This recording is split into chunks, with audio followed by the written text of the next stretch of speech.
복귀 8강 시작하겠습니다. 자, 여기부터는 이제 52쪽의 통사론 부분이죠. 통사론 부분은 말 그대로 문장하고요. 그 다음에 문장의 구성 요소, 문장의 구조 이런 것들을 학습하는 부분이고요. 자, 1번, 2번은 가볍게만 확인하시고요. 1번, 2번은 가볍게만 확인하시고 3번에 문장 구성의 문법 단위 개념적으로 몇 가지만 볼게요.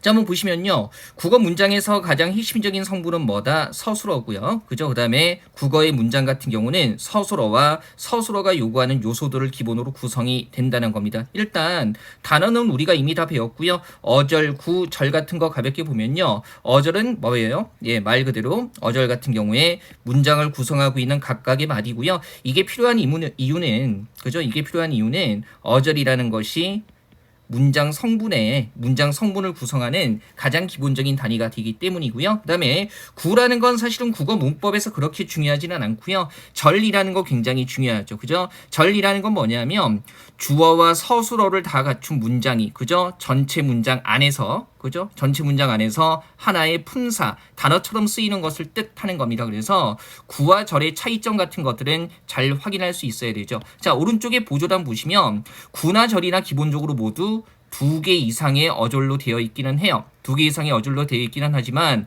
특히 절 같은 경우는 어때요? 그죠? 꼭 주어와 서술어의 관계로 연결해서 문장 내에서 하나의 품사처럼 쓰이는 겁니다. 이를테면 새 옷을 입었다에 새 옷 같은 경우는요. 옷이 새다라는 주술관계가 성립하지 않아요. 반면에 민수는 수지가 학생임을 알고 있다라고 했을 때 이 속에 들어가 있는 수지가 학생임은 수지가 학생이다 라고 해가지고요. 주술관계가 성립하죠. 그래서 이런 것들은 절이 되는 겁니다. 일단 기본적인 개념 확인하시고요. 자, 그다음에 문장 성분. 자, 우리가 성분 봤을 때 꼭 기억해야 되는 것은요. 문장 안에서 일정한 뭡니까? 문법적인 기능을 하는 단위. 그래서 최소 어절 이상의 단위로 나뉘고요. 그 다음에 철저하게 문장 내에서의 기능, 역할 기준으로 구분이 된다는 겁니다. 요거 파악해야 되는 이유는 제가 본 강의 때도 말씀드렸죠. 2023년 지방직 9급에 오랜만에 그저 어려운 문제는 아닌데 문장 성분 구분하는 문제가 나왔었어요. 그래서 기본적으로 문장 성분 밑줄 치고 물어봤을 때 파악할 수 있어야 되고요. 자, 주성분에 들어가는 거 뭡니까? 주어, 서술어, 목적어, 보어. 그 다음에 부속 성분, 주로 꾸미는 애들이죠. 관형어, 부서, 그리고 독립 성분이 있다는 거 보시면 되고요. 품사와 문장 성분 분명히 다른 개념이기 때문에 확실하게 잡아두셔야 되죠. 자, 품사 같은 경우는 뭐예요? 단어 기준으로요. 그죠? 의미에 따라서 구분하는 거고요. 그 다음에 문장 성분 같은 경우는 최소 어절 이상의 단위를 대상으로 해서 철저하게 기능, 역할 중심으로 구분한다는 거죠. 자, 사실 주성분은 크게 어렵지는 않아요. 자, 1번에 주어 같은 경우는 말 그대로 문장에서 동작, 상태나 성질의 주체를 나타내는 거 얘기하는 거고요. 그죠? 그 다음에 서술어 뭡니까? 풀이하는 기능을 하는 문장이죠. 성분이고요. 자, 어찌한다, 어떠하다, 무엇이다 해가지고요. 각각 동사, 형용사, 그 다음에 서술격 조사에 이다가 붙은 형태 이런 것들이 서술어로 쓰이고요. 자, 목적어 같은 경우는요. 동작 대상이 되는 성분인데 말 그대로 을을 붙여서 해석되는 부분이라고 생각하시면 되고요. 보호는 조심하셔야 되죠. 2023년 지방직 9급에 나오기도 한 부분입니다. 그래서 주어 말고요. 주어 말고 되다와 아니다, 되다와 아니다가 필수적으로 요구하는 성분 해가지고요. 주어가 무엇이 되다, 주어가 뭐가 되다, 주어가 무엇이 아니다, 주어가 뭐가 아니다라고 했을 때 이때 각각 되다 아니다 앞에서 누가 무엇이 등의 형태로요 의미를 보충해 주는 거예요. 그래서 농부가 되었다, 군인이 아니다. 이거 주어는 이쪽에 있다는 거 다시 한번 잘 보시고요.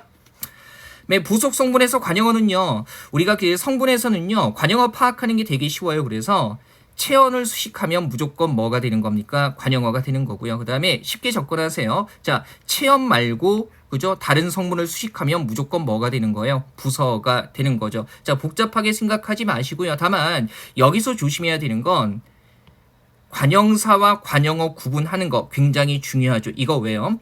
우리 품사에서 관형사 자체는 원래부터 체언을 꾸미는 의미를 갖는 친구이기 때문에 문장 성분상 관형어가 되고요. 그 다음에 동사나 형용사 같은 경우는요. 관형사형 전성어미가 붙으면 그저 품사, 동사와 형용사라는 품사에 관형사형 전성어미가 붙어서 기능이 바뀌면서 기능 중심으로 구분하는 문장 성분상에서는 관형어가 되거든요. 그래서 실제로 여기서 시험에 나오는 부분은 뭐예요?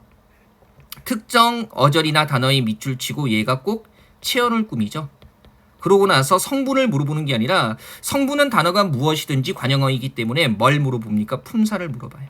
그래서 뭐 기억하셔야 되죠? 자, 체형 꾸미는 단어에 밑줄 치고 품사가 뭐게 이렇게 물어보면 1차적으로 뭡니까?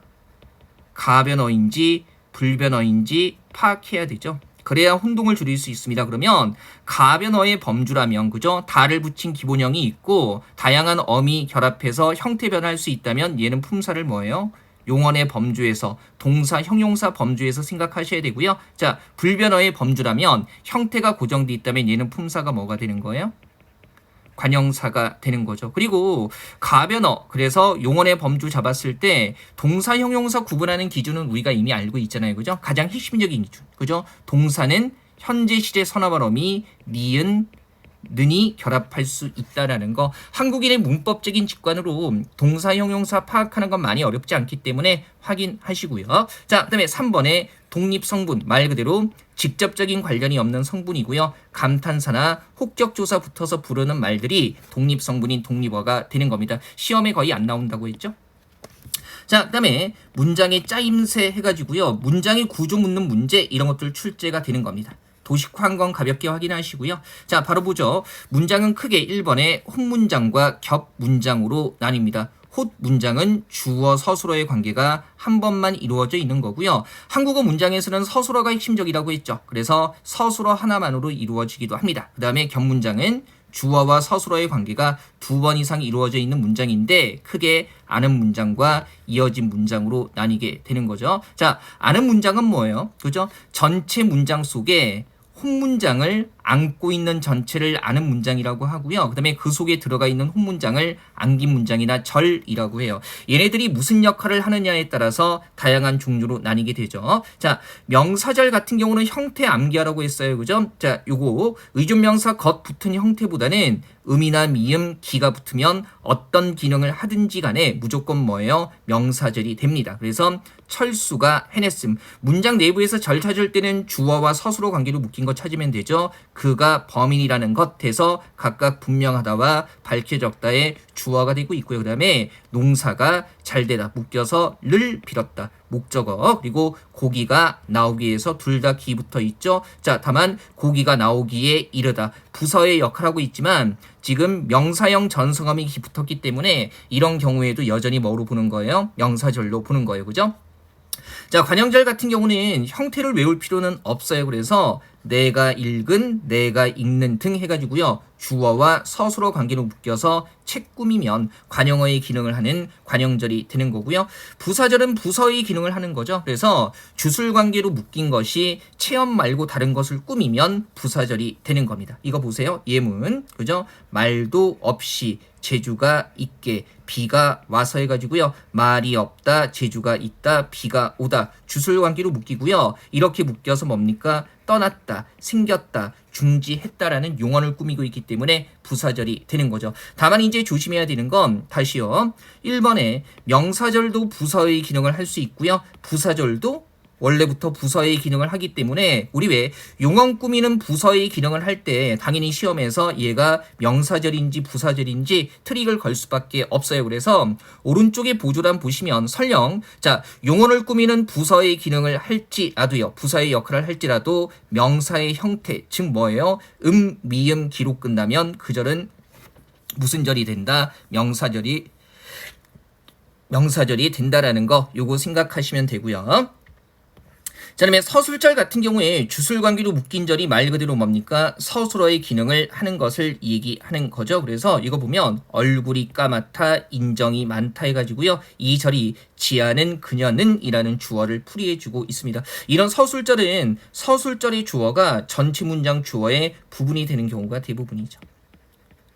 자, 인용절 같은 경우는 중요한 포인트가 따로 있다고 했어요. 그래서 직접 인용절 어떻게 파악할 수 있죠? 앞뒤에 큰 따옴표가 있는 직접 인용절에는 조사 라고가 붙게 되고요. 그 다음에 큰 따옴표가 없는 간접 인용절에는 조사 뭐가 붙는다? 고가 붙는다. 이거 생각하시면 되죠?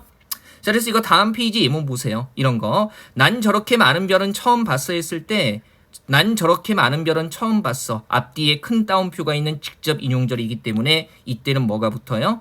직접 인용절의 조사라고가 붙게 되고요. 그 다음에 앞뒤에 큰 따옴표가 없는 간접 인용절 같은 경우에는 자기도 내가 좋다고 라고 해가지고요. 뭐가 붙어요? 간접 인용절의 조사 고가 붙게 되는 거죠. 보시고요. 자, 이어진 문장은 복잡하지는 않아요. 견문장 중에서 혼문장 두 개를 앞뒤로 붙여 놓은 건데 이런 거죠. 나열이나 이건 어미 외우지 마세요. 그죠? and나 대조, 받드로 이어지면 대등적으로 이어진 문장이고요. 나열 대조가 아닌 그 외의 관계로 이어지면 종속적으로 이어진 문장이 됩니다. 시험에서 종속적으로 이어진 문장 중에 구체적으로 어떻게 이어졌는지는요. 학교 문법에서도요. 예전에 그냥 EBS에서 연습 문제 정도로만 출제된 적이 딱 한 번 있습니다. 그래서 부담 갖지 마세요. 문장의 구조에서 정말 중요한 것은요. 아는 문장에 들어가 있는, 안겨 있는 절의 종류를 파악하는 겁니다. 자, 이거 확인하시면 되고요. 자, 이렇게 해가지고요. 복귀 테이프 8강은 정리하도록 하겠습니다.